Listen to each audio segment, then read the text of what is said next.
আমার না তোর কিছু কথা বলার আছে। আমারও তোকে অনেক কিছু বলার আছে। আচ্ছা ঠিক আছে, তুই আগে বল।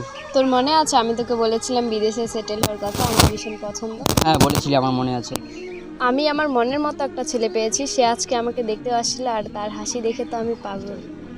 বাবা মাকে বলেছি বিয়ের পর বিদেশে চলে যাবো। এই দেখ আমার খুশির কথা বলতে বলতে তোর কথাই তো শুনতে ভুলে গেছি। বল এবার তুই। না না, কিছু না। বল না কি বলতে চাইলি। আরে ভাবতেছি আর কোনোদিনও বিয়ে করবো না। কেন রে, কেন বিয়ে করবি না? আরে ছাড় এইসব কথা, আর তোর বিয়েতে ইনভাইট করবি কিন্তু। তোকে করবো না তো কাকে করবো? তুই না আসলে তো আমার বিয়েই হবে না। আর শোন, সোমবার বিয়ে, বাড়ির সবাইকে নিয়ে চলে আসিস, ঠিক আছে? আচ্ছা ঠিক আছে। আচ্ছা আসি। হ্যাঁ, বাড়িতে অনেক কাজ আছে, তাছাড়াও বিয়ের জন্য অনেক কেনাকাটা করতে হবে। আচ্ছা ঠিক আছে, বাই। বাই।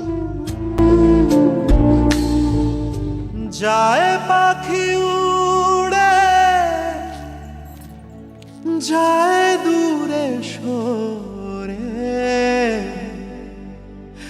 থাকে যে পড়ে শূন্য বাসা। তুই কিন্তু কোয়েলকে সব কথা বলে দিতে পারতি। আরে ও আমাকে বন্ধু ছাড়া অন্য কিছু মনে করে না। তাই বলে কি তোর ভালোবাসাকে অন্য কারোতে দিবি? ভালোবাসাকে কি পেতেই হবে, এটা কোনো মানে হলো? আর তার ছাড়া যদি ওর সুখটাই আমি দেখতে না পাই তাহলে কেমন ভালোবাসলাম? ও যেখানে থাক সুখে থাক, এটাই আমি চাই। আর ওর থেকে বেশি চাওয়ার আমার স্বার্থ নেই। আরে বন্ধু, তুই কষ্ট পাবি অনেক। হ্যাঁ, কয়েক মাস কষ্ট পাবো, কিন্তু আস্তে আস্তে তারপর সব ভুলে যাবো। আচ্ছা ঠিক আছে রাহুল, আজকে গেলাম। হ্যাঁ ঠিক আছে, যা।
কেমন আছো? আর এই শরীরের অবস্থা কি করছো? তুমি তো আমার বিয়েতে আসলেই না, আমি অনেক কষ্ট পেয়েছি। ও আমার একটু বাড়িতে কাজ ছিল তাই যেতে পারিনি।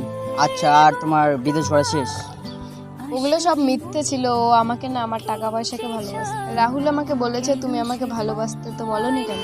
আমি তোমাকে ওই দিনে বলতাম যেদিন তুমি আমাকে বিয়ের ইনভাইট দিতে আসলা, বাট তুমি আমাকে ওই ছেলেটার কথা বললা, তারপর আর আমি বলতে পারিনি। এখন কি আমরা রিলেশনশিপে আসতে পারি? এটা আগে বলা দরকার ছিল, কিন্তু এখন না। এখন আমার গার্লফ্রেন্ড আছে। তুমি তো বলেছিলে কখনো বিয়ে করবে না।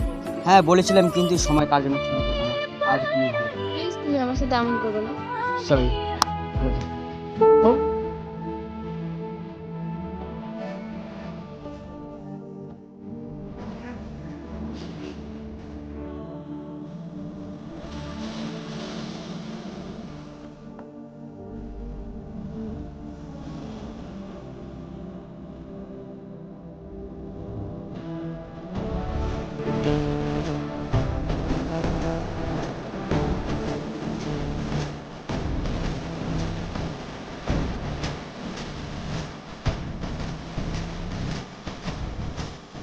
এই প্রেম যে অবুঝ পাখি, যদি বুকের খাঁচায়